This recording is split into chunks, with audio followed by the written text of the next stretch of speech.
Hey everyone! Today we've got 3 exciting new opportunities to talk through. First, we're going to run through an updated loader workflow, which allows us to use the new detail methods that we've been talking about in the last few videos, and an exciting new layer management option as well. Secondly, we're going to talk through ControlNet, and even though everyone has really great images, we're going to take them to the next level to allow you to pose your characters in very exciting ways. And finally, we're going to use Mistoline, no, not Mr. T, to do LineArt ControlNet as well. As always, please feel free to share, like, and subscribe, show your friends, show your family, and otherwise, let's get to it.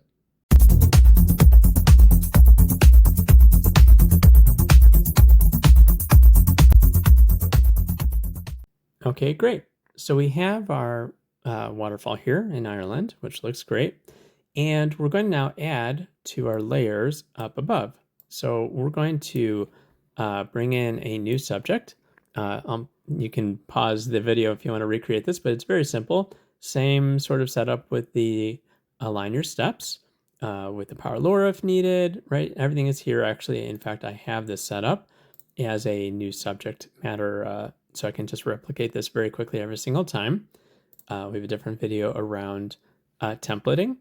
And in this case, I'm going to just create a magical fairy, full body, green outfit. I'm going to basically put her as the foreground to our waterfall to kind of give it a little bit of a fantasy picture. And so when I render it, it's going to be a plain image, right? You could obviously do a black background if you want, but essentially we're going to mask this fairy out anyways. So we're going to use our SAM detector here, right? So if I'm going to go here, I'm going to hit detect. Of course, there's a few different areas where we can clean it up with the mask kind of editor here. So I'm going to right click and go to open in mask editor. And we'll just do, again, just like the little layering videos, we're going to just do a couple clicks to clean up some of the other areas to clean this mask up. All right, perfect. It doesn't have to be perfect because, it's going to render at the end of the day when we do our final image to image. And coming over here then on the right-hand side, we have the beamings, right? We're going to beam to our anything everywhere. And if I unbypass them, you could see there's a disable here if you mask the background. In this case, we mask the foreground. So we're going to keep this unbypassed. And in terms of the layering, right, we're going to send it to that overlay 1, which is that first slot. And we're going to send the mask to mask 1. And so if I render that and go back to my layers, bookmark 2, you can see very quickly we already have everything layered together. Now, the size is always, right, we may want to play around with that a little bit. So I may want to just like shrink her a little bit, bring her maybe to the left a little bit, re-render, maybe bring it down a little bit. So we'll bring it down like that. Perfect. Yeah, and that might be great. And so from here, of course, we can do several different things, right? We can then layer somebody else in. We can use these other overlay nodes. And all you would basically do is come over to a different area. You may have already now your node templates, right, to create a new subject. We may want to have a magic rainbow monster. Why not? Obviously, we have our monster. Great. And if I go in here, we'll do the same thing, right? We can mask the monster. I could try to mask the outside if I wanted to, but this is pretty straightforward. So I'm just going to basically do a quick SAM detection. We'll do a quick cleanup with our mask editor, right? A couple little spots here as before. And now in this case, we're going to unbypass that. We did our foreground again, so we're going to undisable that. And this time we want to go to O12, right? The second slot, M12 for the mask. Hit it, and we'll come over here. And there we go, easy, right? Do you see how quick this is? This is really quick. Of course, you can rescale as we did before. So again, we may want to rescale, bring it down a bit. So let's bring it down maybe to 60%. It'll be a little short monster, and bring him over here to the right-hand side. And he'll like sit on the grass here. So we're gonna just pop him up here, a little bit more up here. How's that look? Maybe a touch more. Okay, so you can see very, very simple to do. And here, from here, we could do, again, multiple layers again, or you could just bring this to your finisher. So you can go here And again, just do a very basic image to image, right? And we're going to just basically pipe into our image to image, very basic description. As always, we want to look at our denoise level, right? We may want to bring it down a little bit, and we'll do a final render, right? That's going to bake it together. Maybe a little too much here, right? May not want it so heavy because we kind of like the layering as we like it. So bring it down, change our sampler so it's not as, maybe not as heavy on the sharpening kind of aspect of it, and re-render. And you can just, again, go over and over again, but playing with this is the way that you get your final details. And there you have it, right? Pretty easy to do a quick layer with this new setup. All right, next, we're going to get into posing.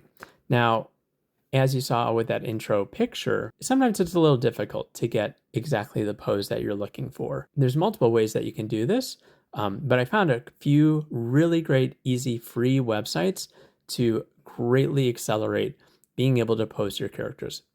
So we're going to quickly go through those websites and then show you how to apply them. So the first one is Mixamo. Mixamo is, and I'm going to have all these links in the description as always. Mixamo is by Adobe, but it's completely free. You don't have to pay anything. You do have to register just with your email address, but otherwise it's free.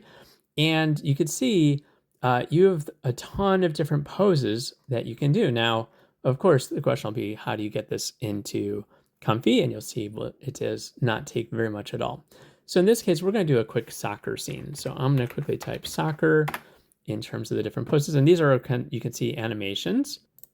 You can basically click on a pose, then it starts to animate it. And, the animation will actually be very helpful down the road when we start to do video. But for now, we're just going to basically have this character holding a soccer ball. And you don't have to worry, by the way, that this character doesn't look anything like your final character, right? It's a very generic sort of model. That's totally fine. So a couple things on how to use this. Once you've clicked on a particular pose or little animation, you can then click and rotate so you can get exactly the pose that you're looking for. So in this case, we're going to do it kind of from the side here. You can click the little pan button here and move it so you can kind of frame it the way you want. You can kind of scroll wheel to zoom a little bit as well.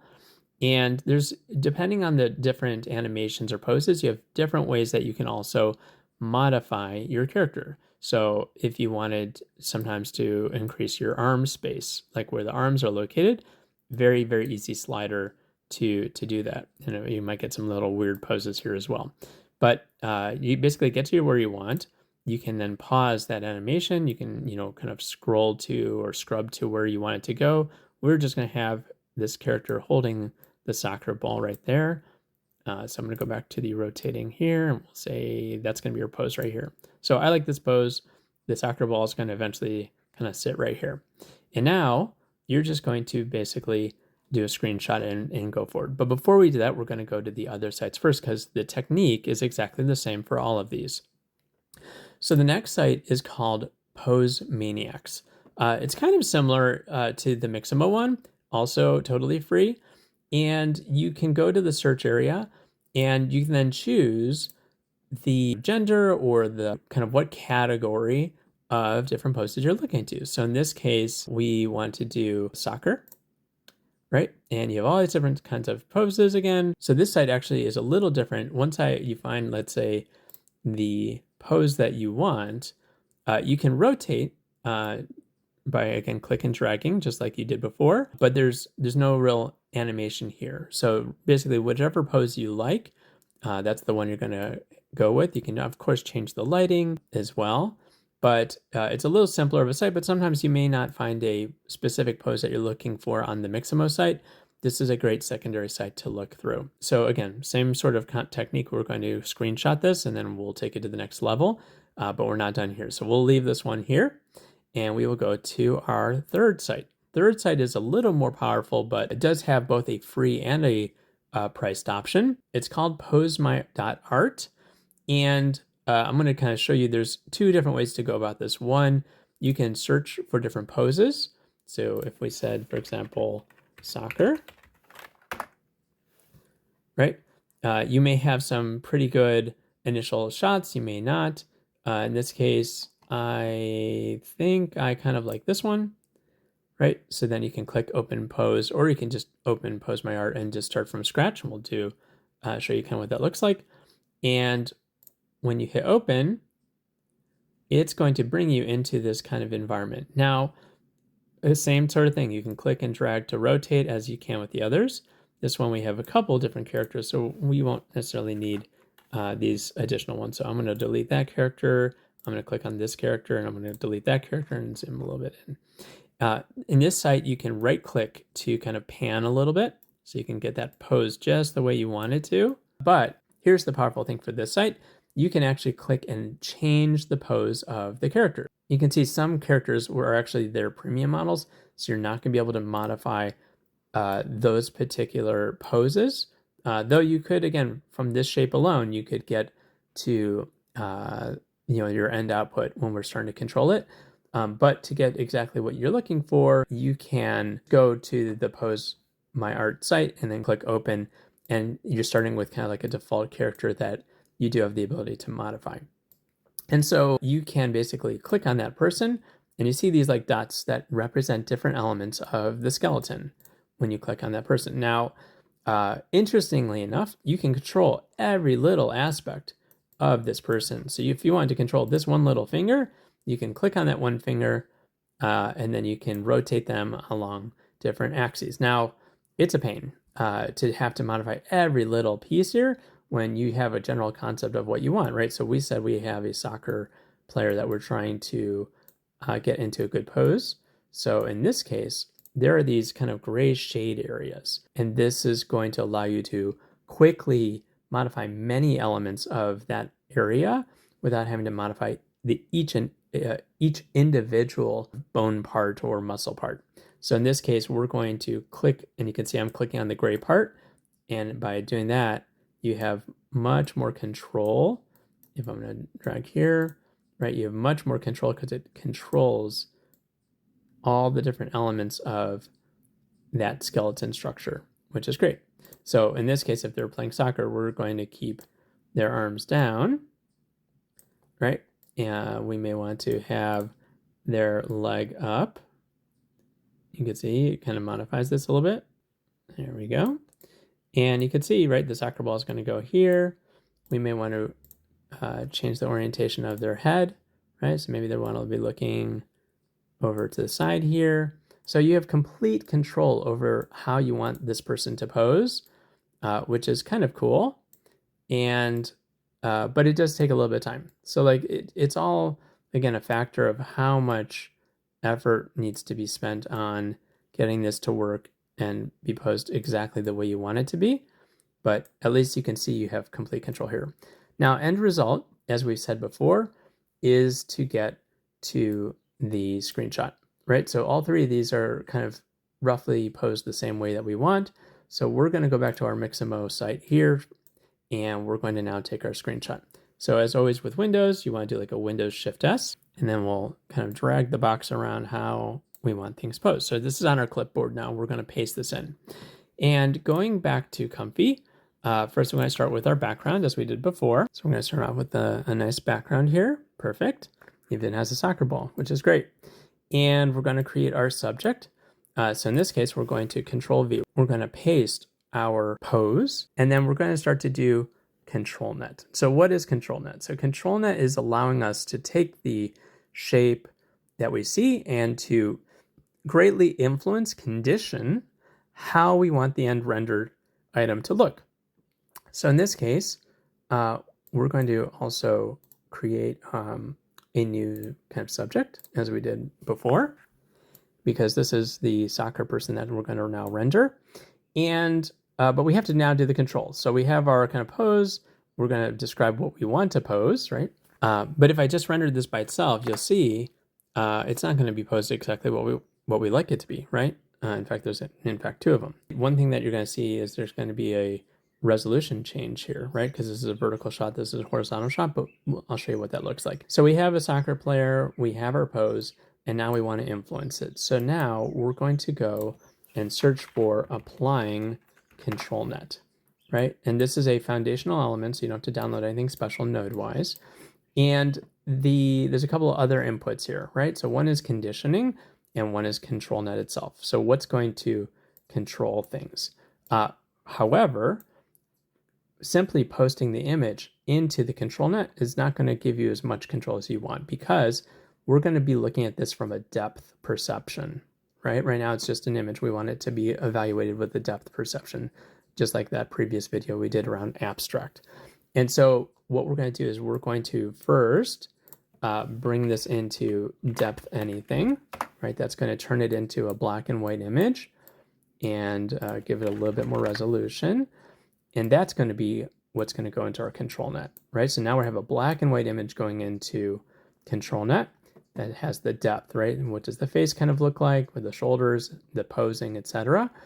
And the conditioning, right? This is going to be coming off of our positive condition clip, right? So the women's soccer player first goes into there, and then from Controlnet, now that it's been controlled with the pose, that's going to go into our sampler.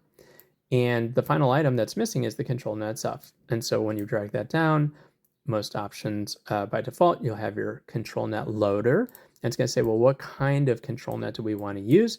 In this case, we are going to use a depth one. And so I'll have a link to where you can download it. In fact, very simply, if you go to your install custom nodes and type in Controlnet, you'll have something called the Controlnet auxiliary preprocessors. If you install that, it will then have some of those available. Additionally, I'll have a link to download those as well. And so you can see all three items are now in here. Now, one thing you'll want to play with is the strength, right? Because as we see in our image, there's other elements even outside of the person itself, the model itself, which will come into play if you make it too strong. You can see there's a floor here with lines, there's a shadow. So if it's coming in and bringing in floor that you don't want to bring in floor, in that case, you will want to decrease the strength a little bit. Or if the pose is too loosey-goosey and not exactly what you want, you can increase it. By default, I like to start at 1 and adjust from there.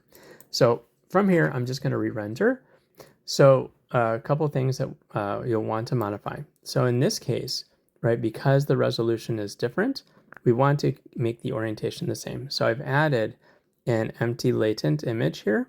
This is now a very vertical shot. And additionally, I did include that she's holding the soccer ball with her foot. That helps, again, also kind of give the sense of what's going on. But you could see it's very, very similar to the pose, right? The hand, you could see everything is lining up perfect. So this is fine. If I want the head as well to be part of the shot, which I think we do, we're going to give it a little bit of extra height here. Perfect. And so from here, we'll want to now mask this person out. So let's get this masked. Easy. Great. We're going to unbypass our layering.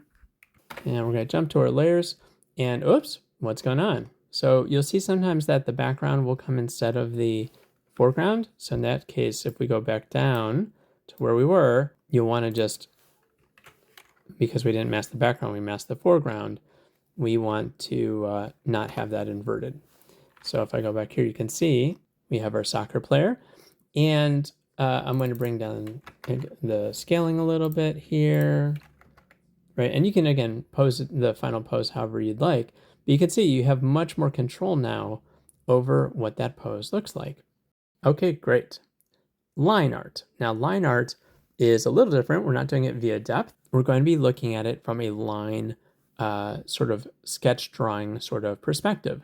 So in this case, we're going to create another scene, grab our character. Now, in this case, we're going to grab Steamboat Willie. Okay, so we grab the image.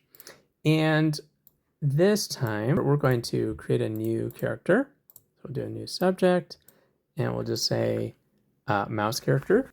And of course, this is not our final mouse that we're going to go with, right? We're going to paste our image. And, since there's really no depth here, there's a little bit of depth, but not a lot. In this case, we're going to do it via LineArt. And so we're basically going to come in here, and if you search for TEED, TEED processor is a way to generate line art sort of representations, just almost like depth anything. For depth, this is for creating kind of line sort of visualization. So if I just were to look at what that looks like, you can see it's basically creating the outline of what that looks like, which is exactly what we're going to want to look for. And so in this case, we're going to do ControlNet again. So we're going to search, we're going to apply the ControlNet. We're going to do the conditioning. So in this case, the conditioning is our mouse character. And that conditioning is going to go back to our positive sampler input. And the ControlNet, and this is going to be one you're going to download, you're going to do a loader. And you're going to want to download this, and I'll have a link to it, that basically it will have the Mistoline new model. And it's very, very accurate to be able to get you to what you're looking for. So if I keep it at 1, of course, it's going to keep the source image pretty close to what we had originally described. And of course, that's not exactly what we're looking for here, right? We want it to be a little more creative. We're just using this as an initial ideation point.